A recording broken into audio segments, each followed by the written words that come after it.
আচ্ছা, অনেক ক্লান্ত তুই, যা গিয়ে ফ্রেশ হয়ে নে মা। তারপর আমি খাবার দিয়ে আসবো, এরপর ঘুমিয়ে নিস। না না ফুপি, আমি ফ্রেশ হয়ে ঘুমাবো। এর আগে তোমার মোবাইলটা একটু দিবা, মা বড় বাবাকে একটা খবর দেওয়া লাগবে। আচ্ছা। বলেই তিনি নিহিলাকে রুমে নিয়ে গেলেন। ঘুম ভাঙলো জানালার কাছে কেউ একজনের পর্দা সরানোতে। নিহিলা চোখ মুখ কোচকে আবার শুতে নিতেই রিনা আহমেদ ডাক দিলেন। রুম অন্ধকার করে এতক্ষণ ঘুমালে চলে? এই সকালে এসেছিস, এখন দিন শেষ হয়ে যাচ্ছে, উপোস থেকে এতক্ষণ ঘুমিয়ে আছিস, ক্ষুধা লাগেনি? উঠে পড়, কিছু খেয়ে দরকার হলে আবার শুইস। নিহিলার এক মুহূর্তের জন্য মনে হলো সে তার বাড়িতে ছিল। ফুপির কণ্ঠস্বর শুনে ধারণা ভাঙল। তার মনে হয়েছে সে বাড়িতেই ঘুমিয়েছিল আর মা এসে পর্দা সরিয়ে দিয়েছে। তার মনটা নিমিষেই খারাপ হয়ে গেল। নিহিলা। রিনা আহমেদের ডাকে নিহিলার ধ্যানমগ্ন হলো। সে তাকাতেই তিনি হেসে এগিয়ে এসে নিহিলার মাথায় পরমাতরে হাত বুলিয়ে দিলেন। পরিবারের কথা মনে পড়ছে? নিহিলা চুপ রইল। আমি তো আছি, এখানে একদম নিজের মতো করে থাকবি। বাড়িতে নিজের মায়ের কাছে যা আবদার করতিস, এখানেও আমার কাছে তাই করবি। মনে করবি আমি তোর আরেকটা মা। নীলা হ্যাঁ বোধক মাথা নাড়তেই রিনা আহমেদ তাড়া দিলেন। উঠে পড়, নিচে সবাই খেতে বসেছে, অপেক্ষা করছে, আয়। বলেই নীলাকে চোখ মুখ ধুতে বলে রিনা আহমেদ নিচে চলে গেল। নীলা বেশ কিছু সময় চোখে মুখে পানি দিয়ে রুম থেকে বেরিয়ে আসলো। সিঁড়ি দিয়ে নিচে নামতে নামতে টেবিলের দিকে তাকিয়ে অস্বস্তি হলো। সবাই খাবার সামনে নিয়ে বসে আছে। অরে নিহিলাকে দেখি টেবিল ছেড়ে দৌড়ে এগিয়ে এলো। আরে নিহিলা, কেমন আছো? তুমি তো ছবির থেকে বাস্তবে আরো মায়াবী। আলহামদুলিল্লাহ আছি, তুমিও সুন্দর, একদম পুতুলের মতো।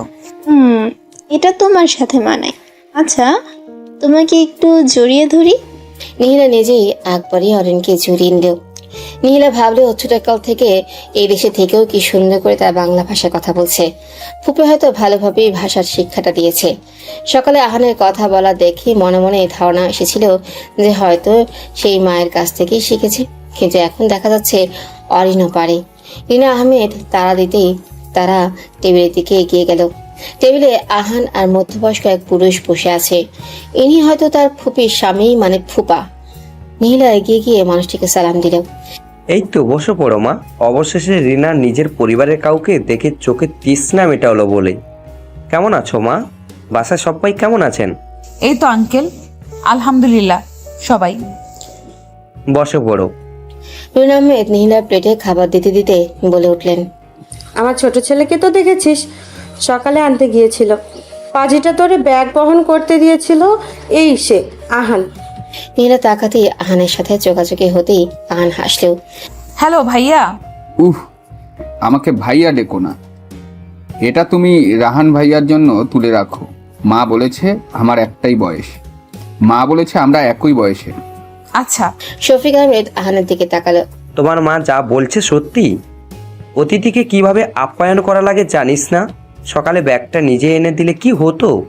ওহ বাবা, নিহিলার তো কোনো সমস্যা হয়নি। ও বললে আমি ঠিকই এনে দিতাম। বলি আহান নিহিলার দিকে তাকালো। কি নিহিলা, তোমার সমস্যা হয়েছে? না না, আমার সমস্যা হবে কেন? বলেই নিহিলা খাবারের দিকে হাত বাড়ালো। আমার পরিবারকে পরিচয় করিয়ে দিলাম। যদিও আহনাফ নেই, কিন্তু থাকলেও গম্ভীর। ও এদের সাথে যায় না, অফিসের কাছে অন্য জায়গায় গিয়েছে। এইবার পুরো পরিবারকে চিনে নিয়েছিস, কোনো সংকোচ করবি না। এইবার পুরো পরিবারকে চিনে নিয়েছিস, কোনো সংকোচ করবি না, যা লাগে বলবি। রিনা আহমেদের কথায় নিহিলা হ্যাঁ সূচক মাথা নাড়ল। হ্যাঁ মা, মনে করো আজকের থেকে এই পরিবারের আরেকজন সদস্য তুমিও। যা লাগবে বিনা সংকোচে বলবে, অস্বস্তি আনবে না। ওরিন আর তুমি একই ভার্সিটিতে পড়বি, আশা করি সমস্যা হবে না। জি আঙ্কেল। তোমার পরিবারের সাথে কথা হয়েছে? জি। শফিক আহমেদ নিহিলার জবাব পেয়ে অরণের দিকে তাকালো। তুমি বা আহান বিকালে গিয়ে নিহিলাকে কিছু কেনাকাটা করে দিয়ে আসিও। কয়েকদিনের ভেতরে ক্লাস শুরু হবে, আপাতত কয়েকদিন ঘুরে দেখাইও। অরণি হ্যাঁ বোধক মাথা নাড়তেই শফিক আহমেদ হেসে নিহিলার দিকে তাকালো। আচ্ছা খেয়ে নাও। নিহিলা খেতে খেতে ভাবলো, মানুষগুলো কি ভালো? অথচ সে 2 মিনিট আগেও অস্বস্তিতে কিভাবে মানিয়ে নিবে ভাবছিল। যেমন ভেবেছিল তেমন মোটেও না। তার বড় বাবা কিনা এমন একটা সুন্দর পরিবারকে মেনে নিচ্ছে না। কি এমন দোষ করেছিল ভাবতে গিয়ে নীলার ভাবনা এলো, আচ্ছা ফুপি কি এরপর একবারও দেশে যায়নি? হয়তো কলেজ যোগাযোগ করার চেষ্টা করেছিল।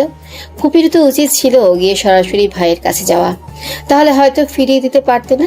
এত বছরে এই ছেলে মেয়েদেরকে দেখে বড় বাবা নিশ্চয়ই ফিরিয়ে দিতে পারেন না। হেই নিখিলা, আসবো? নীলা মনোযোগ দিয়ে মোবাইল স্ক্রল করছিল। এমন সময় অরিনের কণ্ঠস্বর পেয়ে হেসে তাকালো। হ্যাঁ আসো। এইভাবে অনুমতি নিচ্ছ কেন? অরিন ঢুকতে ঢুকতে বলে উঠল, কি করছো? ভাবলাম একটু গল্প করি। নীলা হাত থেকে মোবাইলটা পাশে রাখলো। ভালো করেছো। আমি যেতাম কিন্তু কি মনে করবা ভেবে যাইনি। এমনিতেও মোবাইল দেখছিলাম যে। অরিন বসেই গল্প জুড়িয়ে দিল। এর মধ্যেই আসরে এসে আহান উপস্থিত হলো। সকালে ঘুম ভাঙতেই নিহিনা পাশে অরিনের দিকে তাকালো। সে হেসে অরিনের গায়ে ভালোভাবে লেপস জড়িয়ে দিয়ে উঠে পড়ল। মেয়েটা বড্ড মিশুক। তা না হলে রাতে গল্প করতে করতে কেউ নিজের রুম ছেড়ে আরেকজনের সাথে এসে ঘুমায়।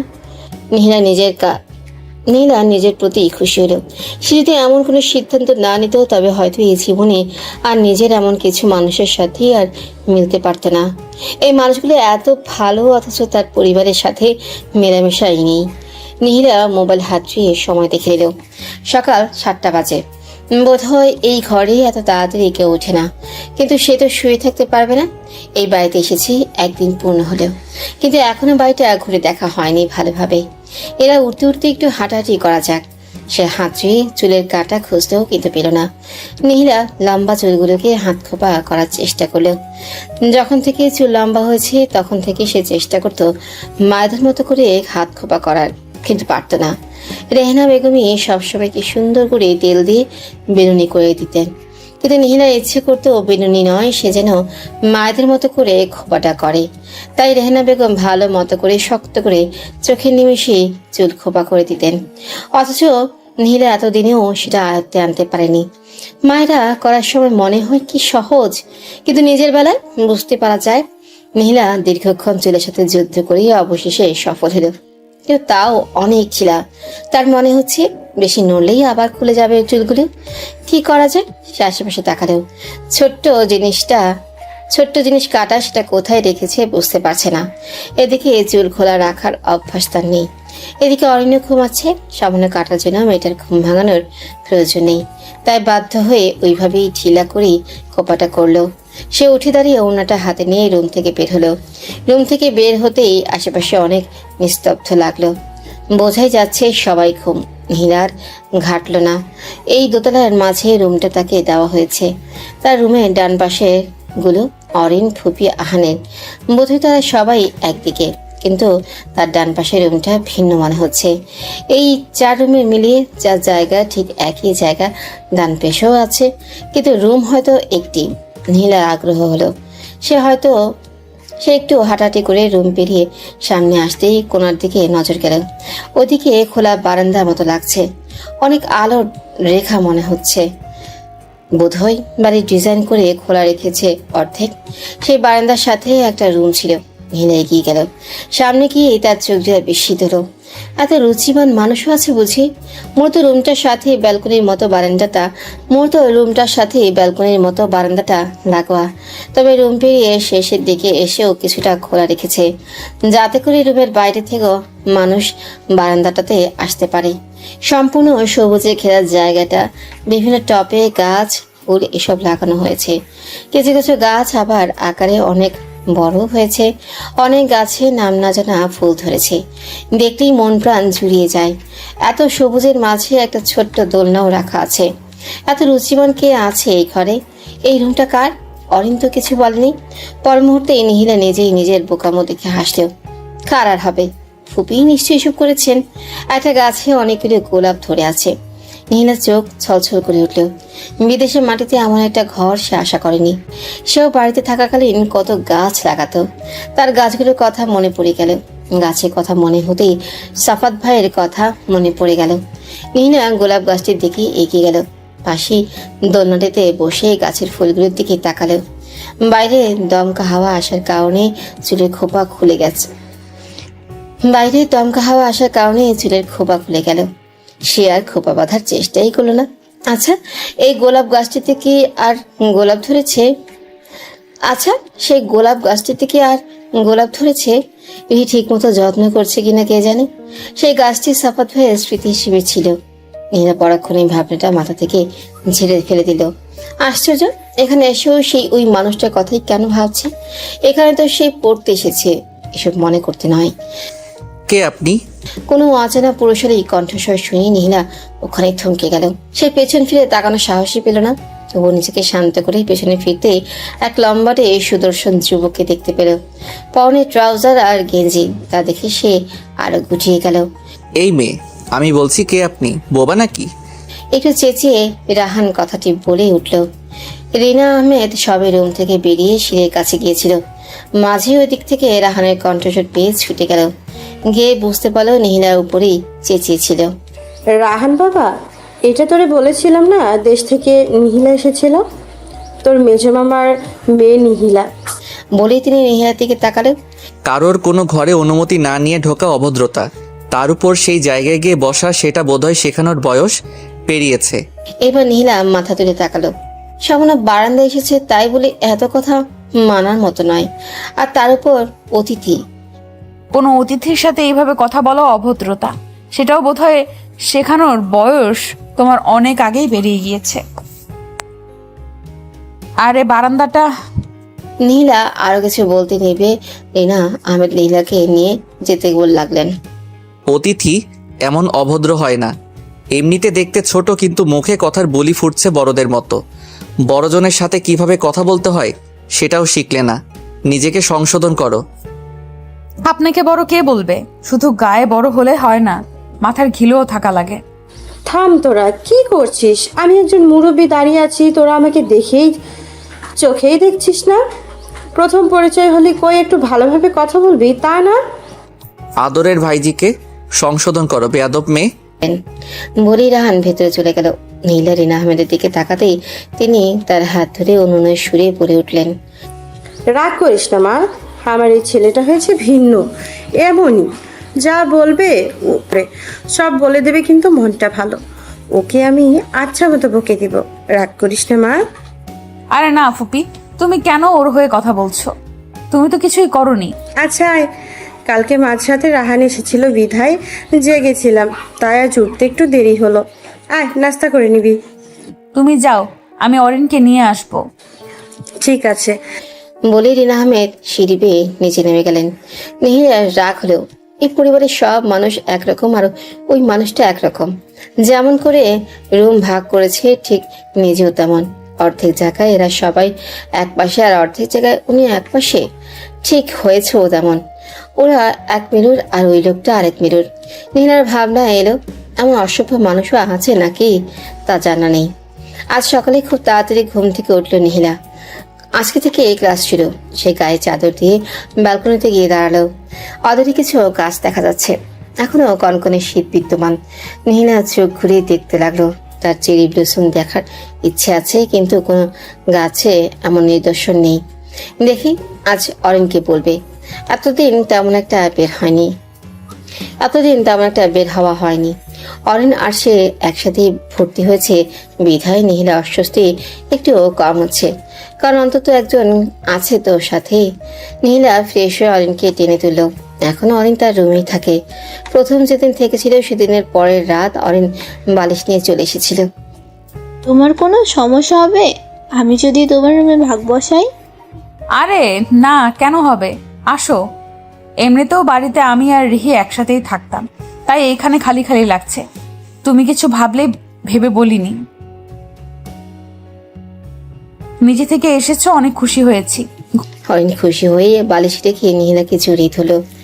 আমারও খালি খালি লাগে জানো তো। এখন তুমি এসেছো বিধায় ভালোই সময় কাটে বাসায়, আগে তো আমি বাসায় থাকতাম না। নীলা ঘুমন্ত অরিনের দিকে তাকিয়ে হাসলো। মেয়েটা একদম মায়ের মতোই মিশুক স্বভাবের হয়েছে। নয়তো কেই বা মাত্র কয়েকদিনের প্রথম দেখা মানুষটিকে এত আপন করে নিতে পারে। নিচে থেকে রিনা আহমেদের ডাক ভেসে আসলো। আর কতক্ষণ করবি তোরা? ক্লাসে দেরি হয়ে যাবে তো। নীলা আসছি জবাব দিয়ে ঘড়ির দিকে তাকালো। আর বেশি সময় নেই। অরিনকে বার দুয়েক ডাকলো, কিন্তু অরিন পাশ ফিরে আবারও শুয়ে পড়লো। নীলা আগেই ফ্রেশ হয়ে এলো। তারপর অরিনের গায়ে থেকে লেপ টেনে নিতেই অরিন চোখ মুখ কুচকে উঠে গেল। এই নিহি, এমন করছিস কেন? ঘড়ি দেখুন মা, আজকে না ক্লাস। ঘড়ি দেখুন ম্যাম, আজকে না ক্লাস। নীলার কথা শুনে অরিন ধরফড়ে উঠে বসলো। ক্লাসের কথা তার একদমই মাথায় ছিল না। অরিন ওয়াশরুম থেকে বের হতে হতে নীলা একেবারে তৈরি হয়ে নিল। একটা লং নীল কুর্তির সাথে চুলগুলো একপাশে বেনুনি করে নিল, সাথে সাদা ওড়নাটা গলায় পেঁচিয়ে নিল। অরিন বেরিয়ে নীলার দিকে এগিয়ে গেল। নীলার সামনে হাঁটু মুড়ে বসে বুকে হাত দিয়ে প্রেমের প্রস্তাব দেওয়ার ভান করলো। হাই মেরি জান, তোমাকে প্রথম যেদিন দেখেছি সেদিন থেকেই মন দিয়ে ফেলেছি, আর আজটা আমি মরেই যাব।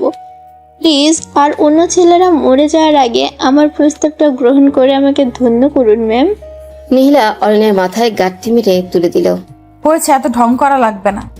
আপনি আরো বেশি সুন্দরী। এবার আসুন। অরিন আরো কিছু বলতে নিয়েছিল, কিন্তু নীলা জোর করে তৈরি হতে পাঠিয়ে দিল। দেখলি, মেয়েগুলোকে সেই কখন থেকে ডেকে আসছি, এখন আসার নামগন্ধ নেই। মা, আরেকবার ডাক দাও, আমার দেরি হচ্ছে। দাঁড়া বাবা, যাচ্ছি। এতক্ষণ লাগে মেয়েগুলোর আসতে? নিশ্চয়ই অরিন পরে পরে ঘুমাচ্ছে। আর এই মেয়েটাও হয়েছে না ঘুম কাতুরে। বলতে বলতে তিনি সিঁড়ি দিয়ে উঠতে নিতে নীলা অরিন চলে আসলো। মার্শাল্লাহ, কি সুন্দর লাগছে আমার দুই পুতুলকে। রিনা আহমেদ এগিয়ে এলেন নীলা অরিনের দিকে। মা দেখো না, ওকে আমিও সেটা বলছি, ও আরো আমাকে নিয়ে মজা করছে। রিনা আহমেদ নীলার গালে পরমাত্রে হাত রেখে অরিনের উদ্দেশ্যে বলা শুরু করলো। জানিস, আমার ভাইজানের চেহারাও অনেক সুন্দর ছিল। সুদর্শন মানুষের কাতারে ভাইজান পড়বেই। নিহিও বাবার মতোই চেহারা পেয়েছে। আমি তো সবসময় হিংসা করে বলতাম, ছেলে হয়ে চেহারা এত সুন্দর হওয়ার কি দরকার। সবসময় সে আর আমি ঝগড়ায় মেতে থাকতাম। যাক, অন্তত চেহারাটা ভাইয়ের পেয়ে ভালো হয়েছে। ভাইজানের অস্তিত্ব মনে পড়ে অনেক। বলতে বলতে তিনি শাড়ির আঁচল দিয়ে চোখ মুছে নিলেন। ফুপির কথায় নীলারও বাবাকে মনে পড়ে গেল। বাবাকে জিনিস সেটা বুঝার পর আর অনুভব করতে পারেনি। যদিও আমার সে অনুভবটা হতে দেয়নি, কিন্তু বাবা তো বাবাই। বাবার স্থান কি আর কেউ নিতে পারে? নীলার মন খারাপ হয়ে গেল। চোখে পানি টলমল করছে। মনে হচ্ছে চোখের পলক ফেললেই পানিগুলো ঝর্ণার রূপ নেবে। মা, আমি বেরোবো। এই, তোরা তাড়াতাড়ি নাস্তা করে নে। রাহান অফিসে যাওয়ার সময় নামিয়ে দেবে তোদের। বলেই তিনি তাড়াহুড়া করে ফিরে টেবিলের দিকে এগিয়ে গেলেন। ঘরের প্রতিটা সদস্য বুঝতে পারলো তিনি নিজের মন খারাপকে লুকানোর বৃথা চেষ্টা চালিয়ে যাচ্ছেন। নীলা খাবারের প্লেট নিয়ে নাড়াচাড়া করতে লাগলো। তার আজ আর খাওয়ার ইচ্ছে নেই, কিন্তু পাশে সবাই আছে বিধায় বাধ্য হয়ে খাবার নিয়েছে। অরিন, দ্রুত কর। রাহানের বলা কথা শুনে অরিন ভাইয়ের দিকে তাকালো। সে বুঝতে পারলো না এমন কেন বললো তার ভাই।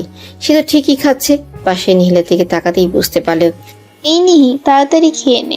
আমার খাওয়া শেষ, তুই শেষ কর। শেষ মানে? কিছুই তো খেলি না। রুনা আহমেদ রেগে বলে উঠলেন। ও ফুপি, এটা নিয়ে চিন্তা করো না তো। বলে সে অরিনের দিকে তাকাতেই অরিনও উঠে পড়লো। রাহান লক্ষ্য করলো নীলাকে। সে বসা থেকে উঠে আগে আগে বেরিয়ে যেতে যেতে অরিনের উদ্দেশ্যে ডাক দিল। আমি যাচ্ছি। দাঁড়া না ভাইয়া, আমরা আসবো তো। বোনের কথা শুনে রাহান ফিরে তাকালো। তোরা কি হাঁটতে পারিস না? কোলে করে নেওয়া লাগবে। পারি তো। মিনমিনিয়ে মাথা নিচু করে জবাব দিল। রাহান বেরিয়ে যেতে অরিন আর নীলা রিনা আহমেদের কাছ থেকে বিদায় নিয়ে বেরিয়ে পড়ল। গাড়িতে বসেও নীলার মন খারাপ ছিল। সে জানালার ধারে মুখ বের করে দিল। আহ, জাপানের বাতাস কি স্নিগ্ধ লাগছে। চেরি ব্লসমের দেশ, অথচ এই কয়েকদিন সে বেরই হলো না। নিহিলা, ঠান্ডা লাগবে, মাথা ঢুকিয়ে ফেল। অরিন, চেরি ব্লসম চোখে পড়ছে না যে? নীলার কথা শুনে অরিন হাসলেও। এখন না, শীত শেষ হলে এগুলো ফুটবে, এখনো তো শীত রয়েই গিয়েছে। নীলা আর জবাব দিল না। সে জানালার কাছে মাথা হেলান দিয়ে বাড়ির দিকে দৃষ্টি দিল। তার জীবনটা এমন কেন? যদি বাবা থাকতো তবে হয়তো আজকে পরিস্থিতিটা সম্পূর্ণ অন্যরকম হতো। সবার বাবা ডাক শুনলেও তার বুকের ভেতর কোথাও যেন চিনচিনে ব্যথা অনুভব হয়। নীলার মন খারাপ সেটা বুঝতে পেরে অরিন একের পর এক কথা বলে নীলাকে হাসানোর চেষ্টা করলো। নীলাও চুপচাপ সায় জানাচ্ছে। তো দাঁড়াতে কেন বলছিস অরিন? রাহানের এমন ধমক শুনে অরিন চুপ হয়ে গেল। সে তো ভুলেই গিয়েছিল গাড়িটা তার ভাই চালাচ্ছে। নীলা গাড়ির সামনে আয়না দিয়ে ড্রাইভিং সিটে বসা রাহানের দিকে বার দুয়েক তাকালো। দেখে মনে হচ্ছে ভারী বিরক্ত। বোনের জন্য তো বিরক্ত হবে না স্বাভাবিক, তাহলে কি কোনোভাবে নীলার উপস্থিতিতে বিরক্ত বোধ হচ্ছে লোকটার? নীলা ভাবলো হতেই পারে। আচ্ছা, লোকটাকে ছোটবেলা থেকে এমন সবসময় এমন গুমট ভাব নিয়ে কেন থাকে? নিজেও তো পরিবারের সাথে হাসি খুশি থাকতে পারে। ভার্সিটির গেটে নীলাকে দাঁড়িয়ে থাকতে দেখে অরিন পিছু ফিরে আবারও নীলার দিকে এগিয়ে এলো। এতদিন পরে তার স্বপ্ন পূরণ হলো। তার এখনো বিশ্বাসই হচ্ছে না যে সেই তার স্বপ্নের দেশে পড়তে এসেছে, যে ব্লসমের দেশে। সে বিড়বিড় করে ভার্সিটির নামটি উচ্চারণ করলো। তার মনে হচ্ছে এসব নিছকই স্বপ্ন। অরিন পিছু ফিরে নীলাকে ভার্সিটির সাইনবোর্ডের দিকে তাকিয়ে বিড়বিড় করতে দেখে হেসে এগিয়ে আসলো। হাতে জোরে চিমটি পাওয়ায় নীলা ব্যথায় চোখ মুখ কুচকে চেঁচিয়ে উঠল। তার চিৎকার শুনে আশেপাশে কয়েকজন স্টুডেন্ট তার থেকে অদ্ভুত চোখে ফিরে তাকালো। নীলা চোখ খুলে আশেপাশের পরিস্থিতি দেখে অরিনকে বিড়বিড়িয়ে গালি দিল। অরিন নীলার এমন রাগী চাহনি দেখে হেসে দিল। তুই স্বপ্ন ভেবে তাকিয়েছিলি, তাই আমি চিমটি দিয়ে বুঝাইতে চাইলাম যে এটা স্বপ্ন নয়, বাট দুঃখিত, চিমটিটা জোরেই পড়ে গিয়েছে রে। নীলা আশেপাশে তাকিয়ে অরিনকে রাগে দৃষ্টি নিক্ষেপ করলো, যার অর্থ তোরে আমি পরে দেখে নেব। অরিন হেসে এগিয়ে গেল। নীলার একদিকে খুশি লাগলেও অন্যদিকে ভেতরে ভেতরে অনেক পরিমাণ অস্বস্তি এসে ভর করছে। এত অচেনা, তার উপর ভিন দেশের মানুষের সাথে সে কি মানিয়ে নিতে পারবে? পরবর্তীতে অরিনের কথা মনে পড়তে একটু স্বস্তি বোধ হলো, কিন্তু অরিনের তো অভ্যাস আছে। নীলা কি আদৌ মিশতে পারবে? কারো ধাক্কায় সম্বিত ফিরে পেতেই পাশে তাকাতেই দেখলো অরিন জিজ্ঞাসু দৃষ্টিতে তাকিয়ে আছে। কি রে, কি এত ভাবছিস? আজকে এত ভাবনায় পড়ছিস কেন? কিছু না, চল। বলি নীলা পা বাড়ালো। অরিন নীলার সাথে হাঁটতে হাঁটতে উদ্দেশ্য করে বলল, অস্বস্তি হচ্ছে? আর তাছাড়া সকাল থেকেই মন খারাপ। সমস্যা নেই, এখানে আমার বন্ধুরা সবাই আছে, সবাই একই ভার্সিটিতে ভর্তি হয়েছি, তুইও মিশে যাবি, দেখিস। আর অরিন আছে না, ডর কিসের? শেষের কথাটা শুনে নীলা হেসে অরিনের দিকে তাকাতেই সেও হেসে দিল। ক্লাসে ঢুকতেই নীলা আশেপাশে তাকালো। অরিন এগিয়ে নীলাকে উদ্দেশ্য করে বলল, ওরা সবাই ক্যান্টিনে আছে, চল। কারা? আমার ফ্রেন্ডরা, চল। ক্যান্টিনে যেতেই অরিন সবার সাথে কুশলতা বিনিময় করে নীলার দিকে তাকালো। অরিন বলার আগেই তাদের দৃষ্টি অরিনের সাথে থাকা মেয়েটার দিকে। রনও এগিয়ে এলো। নীলা হ্যাঁ বোধক মাথা নাড়তেই অরিন এগিয়ে এলো। কি ব্যাপার রন, খুব তাড়াতাড়ি চিনে নিলি যে? অরিনের কথা শুনে রন মাথা ঝুলকে হাসার চেষ্টা করলো। তা দেখে অরিন সহ বাকি দুইজনও হেসে দিল। অরিন মিথালাকে উদ্দেশ্য করে একে একে রন লিনি রিকের সাথে পরিচয় করে দিল। এরা সবাই এদেশেরই, সবাই অরিনের মতোই ফর্সা। আর হবে নাই বা কেন, এদেশের বলে কথা। আর কিছুক্ষণ আড্ডা দিয়ে ক্লাসে গিয়ে ক্লাস শেষ করলো। আড্ডা বলতে মূলত নীলা চুপচাপে ছিল, কিন্তু অন্যরা আড্ডা দিয়েছে। এরা খুব তাড়াতাড়ি নীলার সাথে মিশে গেল। আসার আগে যতটুকু অস্বস্তি ছিল তা যেন নিমিষে এরা কাটিয়ে দিয়েছে। আশার বাইরেও পেয়ে গেছে নীলা। সব মিলিয়ে দিনটা আশার বাইরেই ভালো কেটেছে। ভিন দেশের প্রতি থাকা ধারণাটা পাল্টে গেল। এরা খুব তাড়াতাড়ি মানুষকে আপন করে নেয়। যাক, অস্বস্তি একেবারের জন্য মিলিয়ে গেল। বিকেলে অরিন নীলাকে নিয়ে বের হওয়ার জন্য তৈরি হতে গেল। এই প্রথম বোধ হয় এভাবে বের হওয়া হবে। সবসময়ের মতো অরিন শর্ট জামাই পরলো আর নীলা লং কুর্তি আর বিনুনি। নীলা অরিনের দিকে একবার তাকালো। অরিন আয়না দেখে চুলগুলো আরেকটু আছড়িয়ে নিচ্ছিল। কি দেখছি সমন করে? এসব জামানা পড়লে হয় না অরিন। অরিন নীলা থেকে ফিরে তাকালো। এইসব এখানকার স্বাভাবিক ব্যাপার, তুই প্রথম আসছিস তাই অদ্ভুত লাগছে। সেটা না, তুই চাইলে নিজেকে নিজে সংশোধন করে নিতে পারবি। বলে নীলা রুম ছেড়ে বেরিয়ে গেল। নীলাকে বের হতে দেখে অরিনও পার্স নিয়ে তাড়াতাড়ি বেরিয়ে গেল। রাস্তায় বের হয়েই নীলা আশেপাশে তাকালো। আজ তারা হেঁটেই যাবে। অরিন গাড়ি নিতে চেয়েছিল কিন্তু নীলা বারণ করেছে, কারণ দেশে থাকাকালীন প্রায় সময় হেঁটে এখানে ওখানে যাওয়া হতো। এখানে এসে একটু হাঁটাহাঁটি হয়নি। মূলত রাস্তা উপভোগ করবে সেই ভাবনা থেকে নীলা হাঁটার প্ল্যান করলো। তার সাথে বাধ্য হয়ে অরিনেরও হাঁটতে হচ্ছে। নীলা আর চোখে অরিনের দিকে তাকিয়ে হাসলো। মেয়েটার হাঁটার একদম অভ্যেস নেই, বিধায় চেহারা মলিন। গাড়ি বল। নীলার কথা শুনেই অরিন দাঁড়িয়ে পড়লো। প্রথমে না নিবি না বলেছিলি? অরিন ভ্রু কুচকে তাকাতেই নীলা হাসলো। আমার কোনো সমস্যা হচ্ছে না, তোর জন্য বললাম। অরিন সাথে সাথেই ফোন করে রিনা আহমেদকে গাড়ির কথা বলল। বেশ কিছুক্ষণ দাঁড়িয়ে থাকার পরেই গাড়ি আসতেই অরিন আর নীলা থমকে গেল। তাদের সব আনন্দ যেন মুহূর্তের মধ্যেই উপে গেল। মূর্তির মতো দাঁড়িয়ে না থেকে গাড়িতে ওঠো। রাহানের বলা কথা কানে যেতেই অরিন নীলাকে টেনে গাড়িতে বসালো। এখন ভীষণ আফসোস হচ্ছে, কেন যে গাড়ির কথা বাড়িতে বলতে গেল। প্রথমে যদি নিয়ে আসতো তাহলে আর তাদের আনন্দ মাটি হতো না। তখন রাহান ভাই রুমিয়ে ছিল, খেয়ালই করতো না। অরিন গাড়িতেই উঠেই নীলার দিকে তাকালো। সেও তাকাতেই অরিন এক গাদা গাড়ি দিল, যার অর্থ তোর জন্য হয়েছে সব। প্রথমে যদি নিয়ে আসতাম তবে এই পরিস্থিতি হতো না। নীলা অরিনের দৃষ্টি পরোয়া না করে জানালার বাইরে দৃষ্টি দিল। ভাইয়া, তুমি কেন কষ্ট করে আসতে গেলে? বিকালে একা 2টা মেয়ে বের হওয়ার সাহস কিভাবে করেছিস? ড্রাইভ করতে করতে সামনের দিকে তাকিয়ে রাহান কথাগুলো বলতেই অরিন চুপ হয়ে গেল। আর হবে না এমন। ভাইয়া, শুনলাম কিছু দূরে একটা মেলা হচ্ছে। অরিনের কথা শুনে রাহান চুপ রইল। কই নিয়ে যাচ্ছ ভাইয়া? অরিনের আবার কথা বলা শুনে রাহান তাকালো। মেলায়। কথাটি শুনে নীলা উপরে ভার দেখালেও ভেতরে ভেতরে ভারী খুশি হইল। বাংলাদেশের মানুষের আনাগোনার মধ্যে থাকতে থাকতে এখন এরকম নীরব জায়গা ভালো লাগে না। নীলা জানে না এখানে মেলা কেমন হয়, তাই সে ভারী উৎসুক। গাড়ি থেকে নেমেই অরিন আর নীলা আশেপাশে তাকালো। অনেক মানুষের ভিড়। এত মানুষের ভিড়ে কোন সময়ে তারা এক একজনকে হারিয়ে ফেলে। তারা আর এগিয়ে যাওয়ার সাহসী পেল না। রাহান গাড়ি একদিকে সাইড করে রেখে এগিয়ে এসে দাঁড়াতেই আশেপাশে তাকিয়ে অনেক মানুষ দেখে সে নিজেকে গালি দিল। অয়ন বলে সেও যে কেন এখানে আনতে গেল। এত মানুষের ভিড়, কিন্তু এখন তো আর ফিরিয়ে নেওয়া যাবে না। রাহান অয়নের হাত ধুল। নীলার দিকে তাকাতেই নীলা ওই পাশে গিয়ে অয়নের পিছু নিল।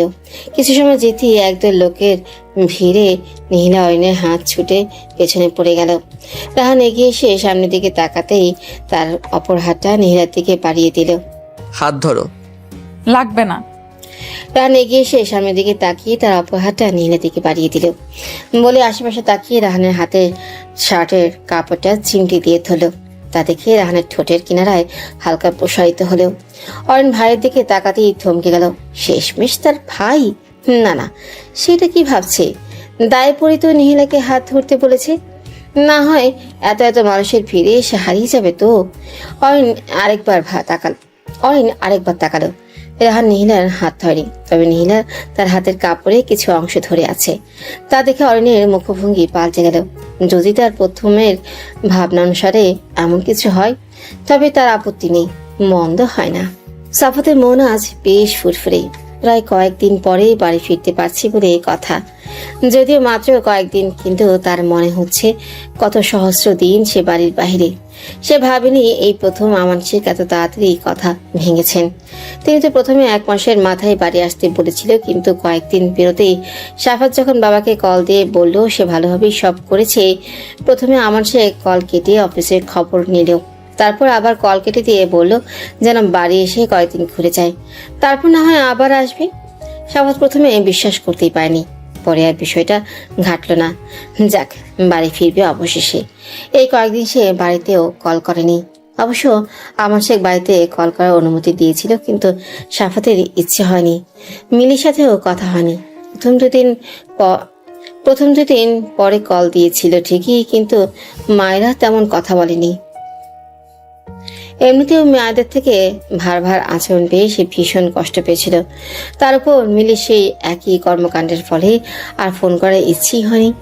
মিলির মূল লক্ষ্য ছিল সাফাত যেন তাদের এদিকের ব্যবসাটা নিয়ে একেবারে যেন মিলিকে নিয়ে আলাদা হয়ে যায়। সাফাত ভেবেছিল তার অনুপস্থিতিতে মিলি বুঝতে পারবে, কিন্তু তার ধারণা ভুল। সে বুঝতে পারলেও মিলি শুধবান নয়, শুধরাবার নয়। গাড়িতে উঠেই তার মন খুশি খুশি লাগছে। কেন লাগছে সে জানে না, কিন্তু তার মনে হচ্ছে যেন অনেক দিনের চোখে তৃষ্ণা সে আজ মেটাতে পারবে। তার এমন উৎফুল্লতা সে বুঝতে পারল তখনই যখন গাড়িটি চট্টগ্রামে একটি বাড়ির কাছাকাছি এলো। প্রতিবার আসার সময় এই বেলি ফুলের দোকানটার থেকে একটা করে বেলি ফুলের মালা নিয়ে যেত, আর সেই দোকানের নার্সারি থেকে সবসময় যে কোনো একটা ফুলের চারা নিত। আশ্চর্যজনকভাবে এইবারও সেই গাড়িটি সেই দোকানের সামনেই থামালো। গাড়ি থেকে নেমে দোকানের সামনে যেতেই দোকানদারটি সাফাতকে চিনে নিল। চিনবেই বা না কেন?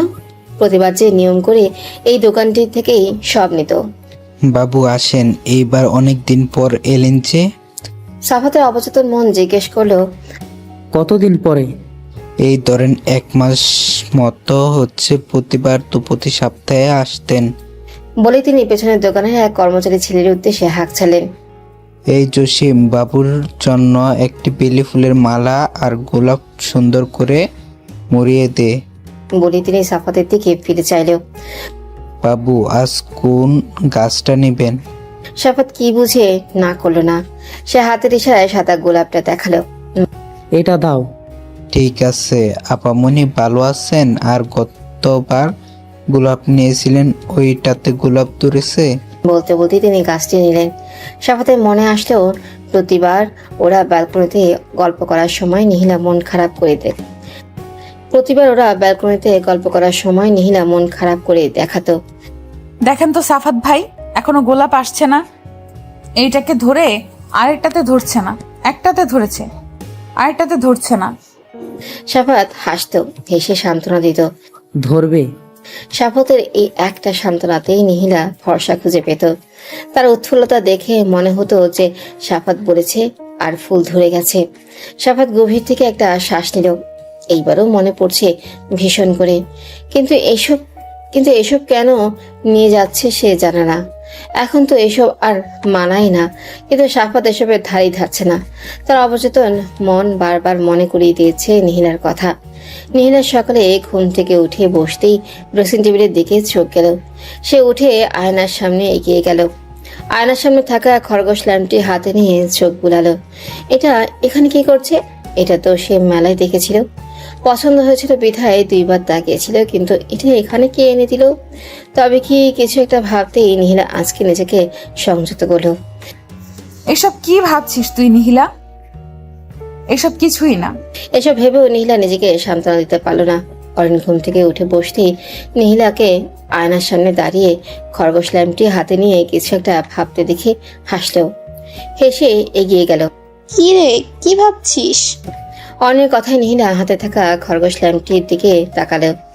এটা নিহিলার প্রশ্নবোধক চাহনি দেখে অরিন কিছু একটা মনে পড়ার ভঙ্গিমা করে বলে উঠল, ও এটা এটা কালকে রাত্রে ভাইয়া এনে দিয়েছিল। বলি অরিন মাথা চুলকে বলল, কিন্তু এটার দিকে তো আমি তাকাইনি। তবে ভাইয়া কেন এনে দিল বুঝলাম। নিহিলা অরিনের দিকে ফিরে তাকালো। কেন? কিছু বলেনি? নীলার কথা শুনে অরিন হাত দিয়ে মাছির দাঁড়ানোর ভঙ্গিমা করে বলে উঠল, বলে নাকি সব চুপচাপ নীরবের মধ্যে করবে। কালকে এটা এনে আমার হাতে দিয়েছিল। আমি জিজ্ঞেস করেছিলাম যে এটা কেন। জবাবে ভাইয়া বলল কাজে লাগবে, রাখ। বলেই রুমে চলে গেল। উনি আবার গিয়েছে? আবার মানে? না, মেলাটা তো অনেক দূরে। আমরা তো পরশু গিয়েছিলাম। এখনো আছে? হ্যাঁ, মেলাতে 7 দিনের মতো থাকে। বলে অরিন হেসে ওয়াশরুমের উদ্দেশ্যে পা বাড়ালো। নিহিলা ভাবনায় পড়ে গেল। তার মানে এটা সেদিনের রাহান ভাই খেয়াল করেছিল। ভাবতে নিহিলা সেদিনের দৃশ্যপটটা ভেসে উঠল। সেদিন মেলায় ঢুকতেই একটা দোকানে নিহিলা থেমে গেল। মূলত এই খরগোশ ল্যাম্পটাই চোখে পড়েছিল। বিধা একটু দেখছিল, কিন্তু সেটা কাউকে বলা হয়নি, কারণ তার হাতে সেরকম টাকা ছিল না। আর তাছাড়া কারো কাছ থেকে খুঁজে জিনিস নেওয়াটাও বেমানান। তার দাঁড়িয়ে থাকা দেখে রাহানও দাঁড়িয়েছিল, কিন্তু রাহান তাকাতেই নীলা আবারও হাঁটা শুরু করে।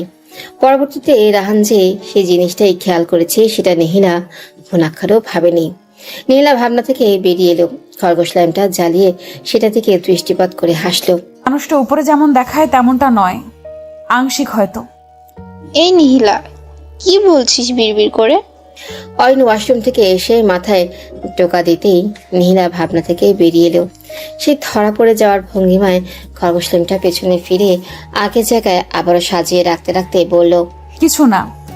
আচ্ছা, আমার তো ভাবনা এটা আসেনি যে মেলায় তুই সহ গিয়েছিলি। কোনোভাবে তোর এটা পছন্দ হয়েছিল? কই, আমি তো এটা খেয়ালই করিনি। তবে রাহান ভাইয়া কি তোর পছন্দ হয়েছে বলে এটা এনে দিয়েছে? আমার পছন্দ না হলে বা ভাইয়ের পছন্দ না হলে এরকম তো কোনোদিন করেনি। নীলা ল্যাম্পের দিকে তাকালো। আসলে কি সে তাকিয়েছিল বলেই এনে দিয়েছে? আজব মানুষ তো, এমন অদ্ভুত মানুষ সে আগে দেখেনি। তিনি উপরে যতটা দেখায় ততটা না। তবে এটা ভেবে ভালো লাগলো যে উপরে যেমনটা দেখায় তেমনটা পুরোপুরি না। মানুষটা ততটাও খারাপ না। যে সাফাত বাড়ি ঢুকে সবার সাথে কুশলাদি বিনিময় করে আশেপাশে তাকালো। নীলা কি এখনো তার উপর রেগে আছে? হয়তো, তাই তো এতক্ষণ রুম থেকে বের হয়নি। সাফাত রুমে যাওয়ার আগেই নীলা রুমের দিকে তাকালো। দরজা বন্ধ। আচ্ছা, মেয়েটা দরজা বন্ধ করে বসে আছে কেন? নাকি সে এসেছে জেনে আর বের হচ্ছে না? বেশি কষ্ট দিয়ে ফেলেছে। সাফাত রুমের দরজা দাঁড়াতেই দেখলেও মিলি মোবাইল নিয়েই বসে আছে। সে এসেছে দীর্ঘক্ষণ হচ্ছে, কিন্তু মিলি রুম থেকে বেরো হয়নি। সেই রুমে ঢুকে হাতে থাকা ব্যাগটা জোরে সোরে রাখলো, যাতে মিলির ধ্যানমগ্ন হয়। মিলি খেয়াল করেছে সে মোবাইল থেকে দৃষ্টি সরিয়ে একবার সাফাতের দিকে তাকিয়ে আবারও নিজের কাজে ব্যস্ত হয়ে পড়ল। তা দেখে সাফাত মলিন হাসল। স্বামী বাসায় আসলে নিজের কাজ থামানো উচিত। স্বামীরও উচিত বইয়ের সব দায়িত্ব পালন করা। কি করছো তুমি? একটা অধিকার চেয়েছি, সেটাও তো পূরণ করতে পারছো না। কেমন স্বামী তুমি? উল্টাপাল্টা অধিকার পূরণ করতে বাধ্য নই আমি। মিলি মাথা গরম হয়ে গেল, কিন্তু সে নিজেকে ঠান্ডা করলো। সব জায়গায় গরম ভাব দেখানো উচিত নয়, এতে হিতে বিপরীত হবে। মিলি জবাব দেওয়ার প্রয়োজন বোধ করলো না। সে মোবাইল হাতে নিয়ে আবারও ব্যস্ত হয়ে পড়ল। সাফাত মিলির দিকে তাকিয়ে তপ্ত শ্বাস ফেল। এরপর কাপড় নিয়ে ওয়াশরুমে চলে গেল। সে এই মিলির সাথে সংসার করবে? বড়সড় ভুল করে ফেলেছে। ভুল যখন করছে শুধরাতেও হবে। যেহেতু অধ্যায়টার সূচনা সেই লিখেছে, সেহেতু অধ্যায়ের উপসংহারও তারই লেখা উচিত। এড়িয়ে এসে মিলিকে মোবাইলে ব্যস্ত দেখে কিছু একটা ভাবল। এমন সময় সাফাত রুম থেকে মাথা মুছতে মুছতে বের হলো। রিহি মিলির দিকে তাকালো। মিলির স্বামী এতদিন পরে বাহির থেকে এসেছে, কই একটু যত্ন করবে তা না, সে মোবাইল নিয়ে বসে আছে। রিহি ভাবলো তার মানে কি তার ভাই ফল পেয়ে যাচ্ছে? আরে রিহি যে, আয়, ওখানে দাঁড়িয়ে আছিস কেন? আরে না, তোরে খেতে ডাকতে এলাম, সাথে মিলি ভাবিকেও। রিহি মিলির দিকে তাকালো। মিলি শুনেও না শোনা ভান করে মোবাইল স্ক্রিনের দিকে দৃষ্টি দিয়ে আছে। মিলি ভাবি?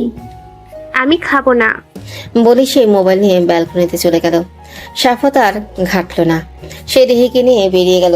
রিহি ভাইয়ের দিকে তাকালো। তার ভাইও ভাবিকে আরেকবার ডেকে দেখলো না। তার মানে কি এদের মধ্যে শুরুতেই ঝামেলা? রিহি মনে মনে নিজেকে গালি দিল। এমন কিছু না হোক, সবাই সুখে থাকুক। সাফাত খেতে বসেও নীলাকে দেখলো না। খাওয়া শেষে সে উপরে উঠে নীলার ঘরের সামনে পায়চারি করতে লাগলো। বেলি ফুলটা এখনো তার পকেটে রয়ে গেছে। গাড়িতে অনেকক্ষণ নিজের সাথে যুদ্ধ করে ভেবেছে নিজের মনকে শুধরানোর চেষ্টা করবে। মিলিকেই বেলি ফুলের মালাটা দিয়ে খুশি রাখার চেষ্টা করবে, কিন্তু মিলির কর্মকাণ্ডে তার মন আগেরটাতেই স্থির হয়ে গিয়েছে। সাদা গোলাপের গাছটা সে নীলার রুমের দরজার সামনে রেখেছে, কিন্তু মনে তো হচ্ছে না এখানে কেউ এসেছে। রিহি সিঁড়ি পেয়ে নিজের রুমে যেতে নিতেই নীলার রুমের দরজার সামনে ভাইকে দেখে এগিয়ে আসলো। দরজার সামনে গাছ দেখে এসে কিছু একটা আন্দাজ করলো। ভাইয়া তুই? সাফাত বোন থেকে ফিরে তাকালো। গাছটা তুই এনেছিস? হ্যাঁ, নিহি পছন্দ করতো তাই আনলাম। এই কিছু একটা আন্দাজ করতে পেরে শক্ত হয়ে গেল। কেন এনেছিস? সাফাত মাথা নিচু করে ফেলল। তুই এখন বিবাহিত, সেটা মাথায় রাখ ভাইয়া, মিলি ভাবির সাথেই থাকবি। আমি বড় সড়ো ভুল করে ফেলেছি রে বোন, মানুষ চিনতে পারিনি, আমার চোখে পর্দা পড়ে গিয়েছিল রে। ভাইয়ের এমন কথায় রিহি কেঁপে উঠল। তার মায়া লাগলো ভাইটা যেন, যেমনই হোক নিজের ভাই তো। এই মানুষটার কণ্ঠস্বর এতই অসহায় শোনাচ্ছে কেন?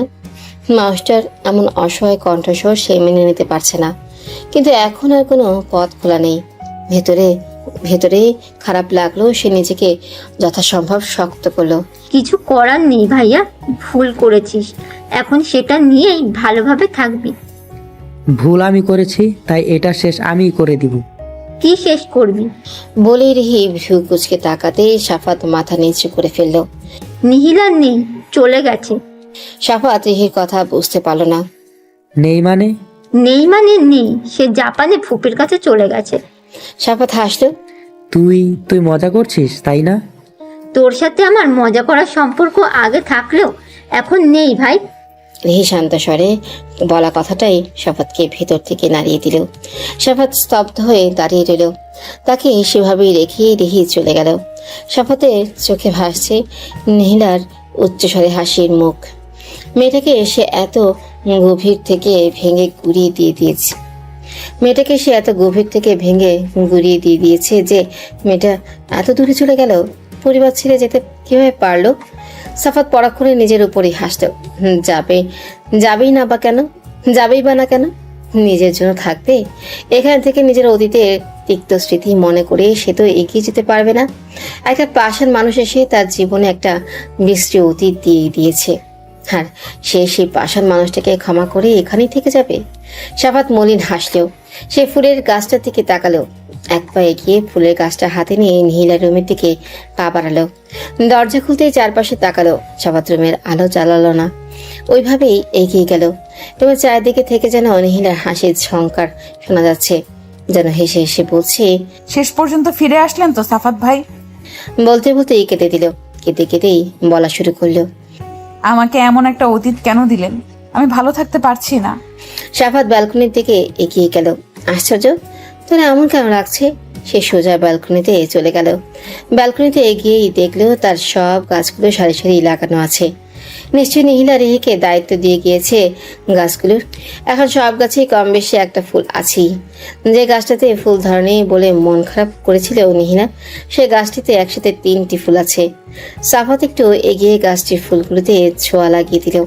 আজ নিহিলা থাকলে নিশ্চয়ই খুশি হতো ভীষণ, কি জানি।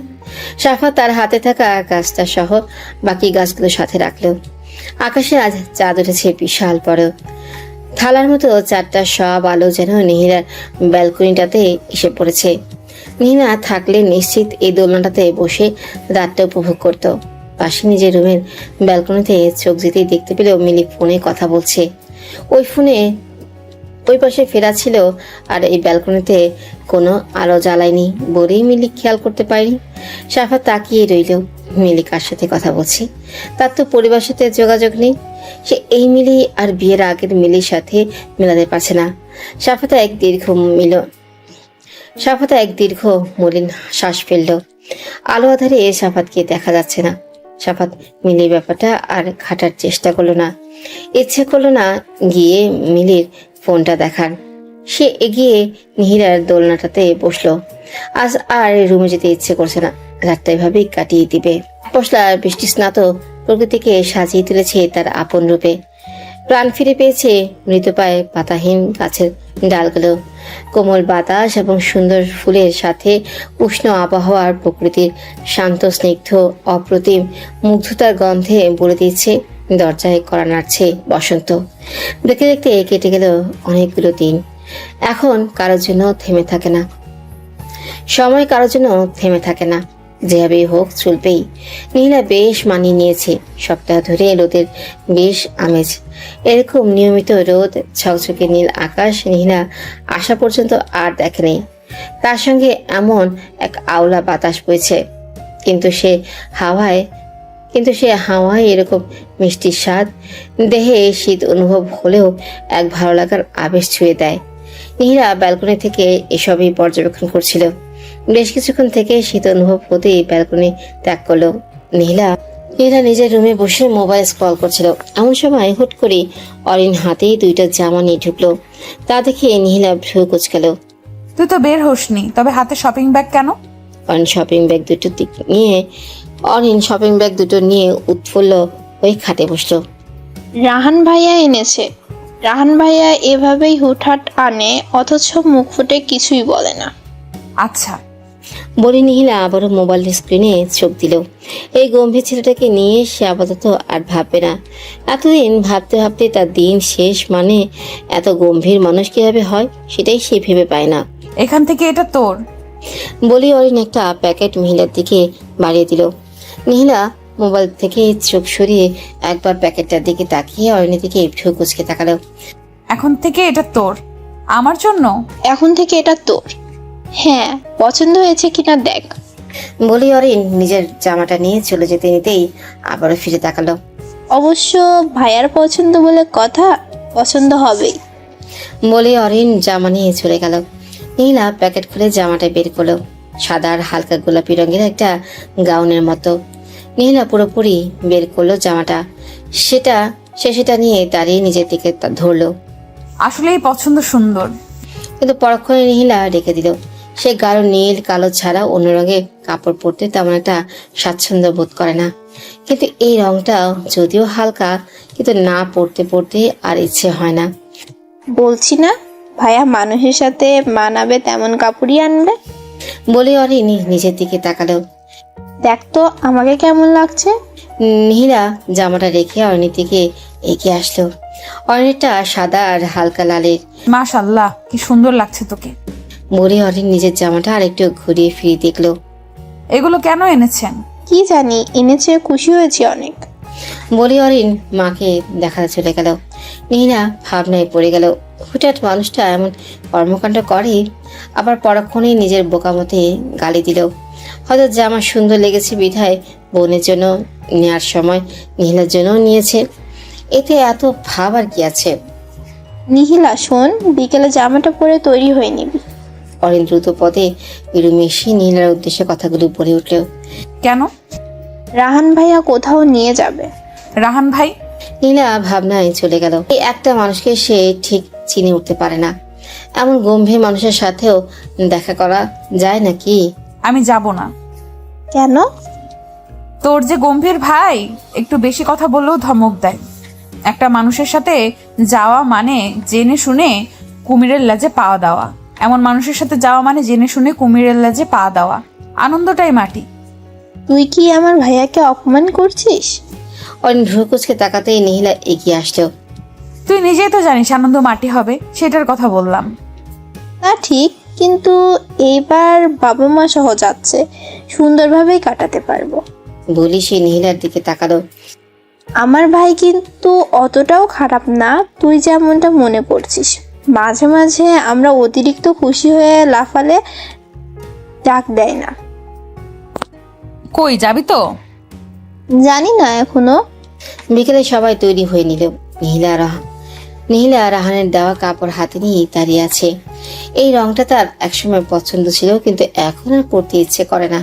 কিন্তু কেউ একজন খুশি হয়ে উপহার হিসেবে এনেছেন, না পরলে কেমন দেখায় তা ভাবতে গিয়ে পরক্ষণে জবাব মিলল। নীলার এসবে কারোর ধ্যান থাকবে না। রাহান ভাই নিজের বোনের জন্য কিনতে গিয়ে আরেকটা মেয়ে আছে ভেবেই নিয়েছে। বলতে গেলে দায়ে পড়ে নিয়েছে। এতে সে মেয়ে জামাটা পরলে কি ফেলে দিবে, এতে মানুষটার কোনো কিছু যায় আসবে না। অন্তত রাহান ভাইয়ের কাছে এসব কোনো কিছুই না। নীলা দীর্ঘক্ষণ মনের সাথে যুদ্ধ করে অবশেষে কাপড়টা রেখে দিল। এটা সে পরবে না। সে আলমারি থেকে আরেকটা কুর্তি বের করে সামনে দিয়ে বেরোনে এনে আগের নিয়মেই তৈরি হয়ে নিল। অরিন রুমের বাইরে থেকে নীলাকে ডাক দিয়ে নিচে নেমে গেল। নীলা দ্রুত পদে রুম থেকে বের হয়ে সিঁড়ির কাছে আসতেই দেখতে পেল সামনে বরাবর রাহান ভাইও এসে দাঁড়িয়েছে। বোধহয় উনিও মাত্রই রুম থেকে বেরিয়েছে। নীলা রাহান আগে নেমে যাওয়ার জন্য সরে দাঁড়ালো, কিন্তু তাকে দাঁড়িয়ে থাকতে দেখে সে ভ্রু কুচকে তার দিকে তাকালো। কাপড়টা পরনি কেন? রাহান ভাইয়ের কণ্ঠস্বর পেয়ে নীলা তাকালো। তিনি দুহাত পকেটে রেখে সামনের দিকে তাকিয়ে কথাটা বললেন। এমনিতেই। সবসময় গাঢ় নীল কালো এসব জামা পরো, খুবই অশুভের মতো। মাঝে মাঝে বদলিয়ে পড়ো, ভালো লাগবে। বলেই তিনি নিচে নেমে গেলেন। আর নীলা ওইভাবেই ঠায় দাঁড়িয়ে রইল। সে বুঝতে পারছে না এমন কথা তাও রাহান ভাই বলেছে। এমন অদ্ভুত চরিত্রের মানুষ অন্য কারো জামার রঙের দিকেও খেয়াল দেয় নাকি? সে কি বুঝে নেমে যেতে পা বাড়াতে নিতেই থেমে গেল। অরিন নিচ থেকেই ডাক দিচ্ছে, অরিন, কিছুক্ষণ অপেক্ষা কর। বলেই নীলা আবারও রুমের দিকে পা বাড়ালো। কিছুক্ষণের মধ্যেই রাহান আনা সেই হালকা গোলাপি সাদা মিশ্রণের কাগজটি পরে নেমে আসলো নীলা। চেরি ব্লসম জাপানিরা, চেরি ব্লসম জাপানিরা অপেক্ষায় থাকেন এই বসন্তের জন্য, কারণ হাজারো চেরি ফুলের কুড়ি প্রস্ফুটনে আগমন ঘটে এ সময়। জাপানে বসন্তের প্রধান আকর্ষণ হলো চেরি ফুল। সাধারণত গোলাপি, সাদা ও লাল রঙের ফুলের প্রাধান্য বেশি দৃষ্টিগোচর হয় চেরিতে। এক বিচিত্র গড়নের পাপড়ি দেখা যায় ফুলগুলোতে। সেই সঙ্গে গাছে গাছে আনন্দে মেতে ওঠে পাখপাখালি ও হরেক প্রজাতির রঙিন প্রজাপতি। এ সময় ক্যারিয়ার প্রতিটি প্রান্তে হয়ে ওঠে চেরি ফুলের স্বর্গরাজ্য। হাজার বছর ধরে এই ফুলকে নিয়ে কোরিয়ানরা রচনা করে চলেছে চিত্রকর্ম, সাহিত্যকর্ম, গানসহ অনেক কিছুই। চেরি যেমন বসন্তের আগমনে গান শোনায়, তেমনি চেরি ফুলের মাধুর্য কোরিয়ানদের চিন্তা চেতনা ও সৌন্দর্য বোধের যোগান দেয়। নীলা গায়ে থেকে নেমে উৎফুল্ল হয়ে গেল। কি সুন্দর! এতদিন শুধু ভিডিও ও ছবিতে এসব দেখে মনের তৃষ্ণা মেটাতো, আর আজ পুরোপুরি সামনে। চারিদিকে মানুষ এগিয়ে জিজ্ঞেস করছে। এটি মূলত ব্লসম ফেস্টিভ্যাল হানামি নামে পরিচিত, যেটির অর্থ ফুল দেখা। এটি জাপানের একটি ঐতিহ্য এর মতো হয়ে গিয়েছে। প্রায় সব মানুষই তাদের পরিবার, পরিজন, বন্ধু বান্ধব নিয়ে ফুল ফোটানো উপভোগ করতে আসেন, অথবা প্রিয়জনদের সাথে সময় কাটাতে আসেন। নীলা তাকিয়ে দেখলো পাশে একটা সরু নদী বয়ে গেছে। নদীর পাশে চেরি ফুলের গাছের বিশিষ্ট লাইন, আর সেই গাছে সাদা গোলাপি চেরির সমাহার। নীলা আশেপাশে তাকিয়ে দেখলো আশেপাশে অনেক মানুষের দল, এক এক দলে এক এক আড্ডা। কোনো দলে কথা বলতে বলতে উচ্চস্বরে হেসে সময়টা ভালোভাবে উপভোগ করছে, আবার কোনো দল চুপচাপ বসে থেকে সময় উপভোগ করছে। নীলা অদূরে তাকিয়ে দেখলো এক বৃদ্ধ আর বৃদ্ধা নদীর কিনারায় বসে সময়টা উপভোগ করছে। তা ভালো লাগলো ভীষণ। তাদেরকে ক্যামেরা বন্দি করে নিয়ে সে আবারও পরিবেশ দেখতে ব্যস্ত হয়ে পড়ল। নীলা একটু অদূরে এগিয়ে দাঁড়ালো। প্রায় অনেক মানুষ এখানে, সবাই এই স্থানটাকেই বেছে নেওয়ার কারণ সে খুঁজেই পেল না। এই তো, এই স্থানটা হয়তো বেশি মন করা, কারণ পাশে একটি নীরব নদী বয়ে গিয়েছে। এক পাশে নদী, আর নদীর পাশে সাদা গোলাপি মিশ্রণে চেরি ব্লসম গাছের বিশিষ্ট লম্বা লাইন, যেগুলোতে ফুলের সমারোহে ভরে গেছে। নীলা আশেপাশে তাকিয়ে বুঝতে পারলো সবাই এই সময়টাকে হয়তো বেশি উপভোগ করে, তাই হয়তো রাহান ভাইও এই জায়গাটিতে নিয়ে এসেছে। রাহানের কথা মনে পড়তেই সে চোখ ঘুরিয়ে আশেপাশে তাকালো। প্রতিটা জায়গায় গোল টেবিল ঘিরে মানুষ বসে আছে। নীলা সামনে তাকাতে নিতেই দেখলো তার একটু দূরেই রাহান পকেটে হাত গুটিয়ে নদীর দিকে তাকিয়ে আছে। নীলা আর ঘাটলো না, সে এগিয়ে গিয়ে অরিন আর আহানের সাথে বসলো। অরিন আর আহান তাদের বাবা মায়ের ছবি তুলে দিচ্ছে। আহান এক এক অঙ্গভঙ্গি শিখিয়ে দিচ্ছে, আর রিনা আহমেদ লজ্জায় গুটিয়ে যাচ্ছে। আরে মা, এই ভঙ্গিমা করো। বলি আহান নীলার কাঁধের উপর হাত দিয়ে দেখিয়ে দিল। তোদের এমন ভঙ্গিমা আমি পারবো না। আরে মা, একটু আধুনিক হও, দেখছো না বাবা কত আধুনিক হয়ে যাচ্ছে। বলি আহান বাবাকে চোখ মারল। ছেলের কথায় শফিক আহমেদ ভাব নেয়ার ভঙ্গিমা করে দাঁড়ালো। তা দেখে দূরে থাকা নীলা হেসে দিল। তুমিও এদেরকে আশকারা দিচ্ছ? স্ত্রীর কথায় শফিক আহমেদ আরেকটু ভাব নেওয়ার ভঙ্গিমা করে দাঁড়ালেন। ওরা সত্যিটাই তো বলেছে। বলি তিনি বুকের উপর দুহাত রাখলেন। দেখছো না তোমার স্বামী দিন দিন কত সুন্দর হচ্ছে? তোমার তো গর্ব করা উচিত, তা না করে তুমি ছেলে মেয়েদের ধমকাচ্ছ। এটা কিন্তু ঠিক না রিনা। স্বামীর কথায় রিনা আহমেদ তোয়াক্কা না করে আহানের দিকে রাগের চোখে তাকালো। একটু হেসেছি বলে মাথায় উঠে যাবি? এত নির্লজ্জ কবে হলি? মা, ভাইয়ার এভাবে অভ্যাস আছে, আর তুমি এত ছোট বিষয়ে এত গুটিয়ে যাচ্ছ। বলতে বলতে অরণ্যের দিকে ভ্রু কুচকে তাকালেন রিনা আহমেদ। অভ্যাস আছে মানে? অরণ্যের দিকে আহান রক্তচক্ষু নিয়ে তাকাতে অরণ্য থেমে গেল। আচ্ছা আচ্ছা, অনেক বকেছ, চলো আমরা একটু পরিবারের ছবি নেই। বলি আহান মা বাবার পাশে গিয়ে দাঁড়ালো। রাহানকে ডাক। অরিন গিয়ে ভাইকে বলে আবারও ফিরে আসলো। ভাই কোনোদিনও ছবি তুলবে? এমনিও অনেক বছর পরে নিজে থেকে এসেছে, এই অনেক। এর চেয়ে বেশি আশা করলে হিতে বিপরীত হবে। রিনা আহমেদ অরিনকে চুপ করিয়ে ডাক দিতেই রাহান আসলো। তোমরা তুলো, আমি ছবি তুলে দেই। না, তুই সহ আয়। বলতেই রাহান এগিয়ে গেল। রাহান গিয়ে দাঁড়াতেই নিহিলাকে অদূরে দাঁড়িয়ে থাকতে দেখলো। নিহিলা, তুমিও আসো। রাহানের বলা কথা শুনে সবার নিহিলার কথা খেয়াল হলো। আর হ্যাঁ, নিহিলাও আসো। বলি রিনা আহমেদ ডাক দিতেই অরিন টেনে নিয়ে আসলো। আমার তুলতে ইচ্ছে করছে না, তোমরা তুলো। এমন বললে তো চলবে না। বলি আহান নিহিলাকে টেনে দাঁড় করিয়ে দিল। ছবি তোলার শেষে আহানের ফোন আসায় সে ফোন নিয়ে একটু দূরে সরে গেল। নিহিলা সবার মুখের দিকে তাকালো। এমন হাসি খুশি পরিবার কারো নজর না লাগুক কোনো। নিহিলা একটু দূরে সরে নদীর পাশে এগিয়ে গেল।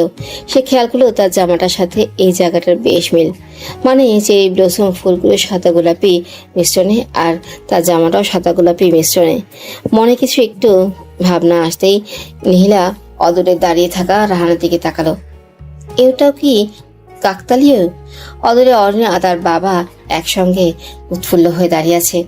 অরিনা আর শফিক আহমেদ একসাথে দাঁড়ালো। রিনা আহমেদ ছবি তুলে দিচ্ছেন। পৃথিবীতে এই যে সুন্দর মুহূর্ত বোধ হয় আর নেই। কিন্তু সে নিজেও এমন অভাগা যে মা বাবার এমন কোনো স্মৃতি সে দেখবে তো দূরের কথা, একসাথে ছোঁয়াও পেল না। নিহিলা একটু দূরে সরে দাঁড়ালো। তার চোখে পানি টলমল করছে। মনে হচ্ছে যেন পলক ফেলে টুপ করে ঝর্ণার মতো ঝরে পড়বে অশ্রুগুলো। তার চোখ ঝাপসা হয়ে এলো। মুছে ফেলো। পাশ থেকে রাহানের কণ্ঠস্বর পেতেই নিহিলা তাকালো। রাহান নদীর দিকে দৃষ্টি রেখে একটা সাদা হালকা নীলের সংমিশ্রণে রুমাল বাড়িয়ে দিলেও নিহিলা দ্রুত পাশ ফিরে হাত দিয়ে তার সাথে কি রুমালটা ধরলো। নিহিলা চোখ মুছে দিল। সে তার হাতের মুঠোয় রুমালটা রেখে নদীর দিকে তাকালো। সে এই গম্ভীর মানুষটাকে চিনে উঠতে পারছে না। রুমালটা? নিহিলার এত খারাপ সময়েও কোথা থেকে যেন হাসি পেয়ে যাচ্ছে। সে ভেবেছিল মানুষটা রুমালটা আর নিবে না, কিন্তু পানি মোছার সাথে সাথেই রুমালটার জন্য হাত বাড়িয়ে দিয়েছে। নিহিলা আবারও ভাবলো, আসলে এমন অদ্ভুত মানুষ এখনো পৃথিবীতে আছে। নিহিলার আজ খুব ভোরেই ঘুম ভেঙে গেছে। এই বাড়িতে কেউ এত তাড়াতাড়ি ওঠে না। নিহিলা পাশ ফিরে আবারও ঘুমানোর ব্যর্থ চেষ্টা করলো। এখন আর ঘুম আসবে না জানে, তাই সে ওড়নাটা নিয়ে খাট থেকে উঠে দাঁড়ালো। অনেকদিন মন প্রাণ খুলে বাতাস নেওয়া হয় না ভেবে সে রুম থেকে বেরিয়ে এলো। সিঁড়ি দিয়ে নামতে যাবে তখনই মনে হলো রাহান ভাইয়ের রুমের দরজা খোলা, হালকা ফেরানো। নিহিলার ইচ্ছে করলো রাহান ভাইয়ের সাথে লাগোয়া বারান্দায় গিয়ে দাঁড়াতে, কিন্তু সেই প্রথমে ঘটনার পরে আর যায়নি। যদিও এখন রাহান ভাই কোমল হয়েছেন, তবুও নিহিলার আত্মসময়ে বাধা দিল। মানুষটা হাজার কোমল হলেও গম্ভীর হয়ে গেছে। নিহিলা দরজা খুলে নিচে বিশাল বাগানে চলে এলো। পায়ের জুতা একদিকে রেখে সে খালি পায়ে সবুজ ঘাসের উপর হাঁটা ধরল। এই বিশাল বাগানে কেউ সচরাচর আসে না বলতে নিহিলা কাউকে দেখেইনি। হয়তো ফুপি আসে, তবে নিহিলা ছিল না বলে দেখতে পাইনি। ঘাসের উপর ক্ষুদ্র ক্ষুদ্র পানির কণাগুলো নিহিলার পায়ে লাগতে অনুভূতিতে চোখ বন্ধ করে নিল। এই অনুভূতিটা অনেক সুখের। পায়ে ঘাসে শিশির কণাগুলোর ফলে শিশিরে অনুভব হচ্ছে। কতগুলো দিন এমন করে খালি পায়ে হাঁটা হয়নি। নিহিলা হালকা নীল আকাশের দিকে তাকিয়ে হাঁটতে লাগলো। তার ভীষণ সুখ অনুভূতি হচ্ছে। ভোরের হালকা হালকা বাতাসও হচ্ছে। বাগানে অনেক ফুল ফুটে আছে। বাতাসের সাথে সেগুলোর মিষ্টি ঘ্রাণ ভেসে আসছে। নীলার ঠান্ডা অনুভূতি হলো। সে ওড়নাটাকে দুই হাতে ভালোভাবে গায়ের সাথে জড়িয়ে নিল। এখন নিজেকে কেন জানি মুক্ত পাখির মতো মনে হচ্ছে। নীলা চারিদিকে তাকিয়ে নিজের মতো করে বাগান দেখবে ভেবেই পা বাড়ালো। সামনে কাটা, সাবধানে পা বাড়াও। নীলা চোখ খুলে ফেললো, চুমকে আশেপাশে চমকে আশেপাশে তাকালো। রাহান ভাইয়ের কণ্ঠস্বর না। রাহান ভাইয়ের কণ্ঠস্বর না? তবে কই, আশেপাশে তো দেখা যাচ্ছে না।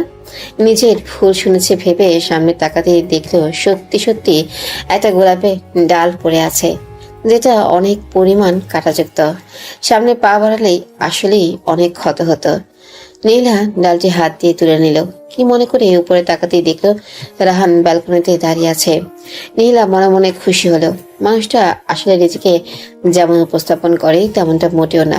নীলা হেসে ধন্যবাদ দিতে যাবে তখনই রাহান ব্যালকনি প্রস্থান করলো। প্রতিবারের মতো নীলা আবারও বিড়বিড় করে বলে উঠল, মানুষটা এমন অদ্ভুত কেন? নীলা ঘাসের উপর বসে পড়ল। দেখতে দেখতে মাঝে অনেকগুলো মাস কাটিয়ে দিয়েছে সে। অদ্ভুত হলেও এটাই সত্যি যে এখন আর একটু কষ্ট হয় না নীলার। একদম নিজের মতো করেই থাকছে। একটা উৎফুল্ল কাজ করে যে সাফাত ভাইয়ের প্রতি এখন আর সে আগের অনুভূতিটা হয়তো নেই। মানুষটাকে মাঝে মাঝে মনে পড়লেও নীলা নিজেকে বেশ সংযত করে নিতে পারে।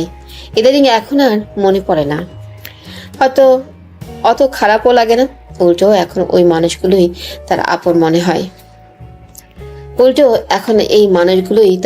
মনে হয়। আর মাত্র কয়েক মাস আছে, এরপরই তার দেশে ফিরে যেতে হবে। একদিকে খুশি লাগছে এই ভেবে যে মা, বড় বাবা, রিহি এদের সাথে অনেক দিন পর মিলবে, কিন্তু আরেকদিকে এই পরিবারের জন্য খারাপ লাগছে। সে তো থাকতে পারবে না। মায়া জন্মে গেছে। ঘরের প্রতিটা মানুষ তাকে অনেক যত্ন করে। ছোট থেকে শুরু করে বড় পর্যন্ত সবাই তার ছোটখাটো বিষয়ে খেয়াল রাখে। এই তো যেমন এই গম্ভীর মানুষটাও তাকে সামান্য কাটার আঁচ থেকে বাঁচিয়ে দিল। অথচ এমন কিছু সে অন্যদের থেকে আশা করলেও এই মানুষটার কাছ থেকে কোনোদিনও করেনি। পরক্ষণে কি যেন মনে হতেই নীলা ভাবনাটা সরিয়ে দেওয়ার চেষ্টা করলো। এত ভাবার কি আছে? হয়তো মানুষটা ব্যালকনিতে দাঁড়িয়েছিল, কাটা দেখেছে বিধায় পড়েছে। সে এই একই জায়গায় নীলা নিজে থাকলেও বলতো, কিন্তু তবুও বাঁচিয়েছে তো। সে এই পরিবারের সবার মায়া কিভাবে ছুটাবে ভাবতেই পারছে না। আরো কয়েকটা দিন কেটে গেল। শফিক আহমেদ নাস্তা শেষ করে অফিসের উদ্দেশ্যে বেরিয়ে পড়লো। রাহানও নাস্তা শেষ করে উঠে দাঁড়ালো। ট্রাউজার পরিহিত অবস্থায় রুমে না গিয়ে সদর দরজার দিকে অগ্রসর হতে দেখে রিনা আহমেদ ডাক দিলেন, রাহান বাবা, কই যাচ্ছিস? বাগানে একটু হাঁটবো। বলেই রাহান বেরিয়ে গেল। বড় ভাইয়ের কথা শুনে অরিন আর আহান অবাক হয়ে একজন আরেকজনের দিকে তাকালো। তাদের ভাই হয়তো বদলে যাচ্ছে, কারণ আজ পর্যন্ত রাহান কোনোদিনও বাগানে হাঁটাহাঁটি করেনি। রাহান অবসর সময়টা রুমেই কাটিয়ে দিত, কিন্তু ইদানিং বাগানে হাঁটাহাঁটি করে। আহান ভ্রু কুচকালো। কি ব্যাপার মা? রাহান ব্রোয়ের ইদানিং কর্মকাণ্ড তোমাকে ভাবাচ্ছে না? ছেলের কথা শুনে রিনা আহমেদ তাকালেন। বোঝাই যাচ্ছে তিনিও রাহানের যাওয়ার দিকে তাকিয়ে এটাই ভাবছিলেন। কিন্তু আহানকে প্রশ্রয় দেওয়া যাবে না। তিনি টেবিল থেকে নাস্তার প্লেটগুলো নিয়ে রান্নাঘরে যেতে যেতে বললেন, সবসময় একই থাকা লাগবে নাকি? সামনে বিয়েও দেওয়া লাগবে, তখনও কি এমন থাকতে পারবে নাকি? মায়ের কথা শুনে আহান অরিন নিহিলার দিকে তাকিয়ে হাসলো। নিহিলা নিজের মতো করেই নাস্তা খাচ্ছে। মনে হচ্ছে এই মুহূর্তে খাবার ছাড়া বাইরে আর কোনো জিনিসের প্রতি তার আগ্রহ নেই। অরিন আহান দুজনেই খুশি হলো। তাই ভাই অন্তত একটু হলেও নিজের রুম ছেড়ে বের হতে শুরু করেছে। তার এই বদলে যাওয়া মানে গম্ভীর খলস ছেড়ে আস্তে আস্তে বের হওয়া। কিছুক্ষণ পরেই রাহানকে ফিরে আসতে দেখে ওরা গল্প বন্ধ করলো।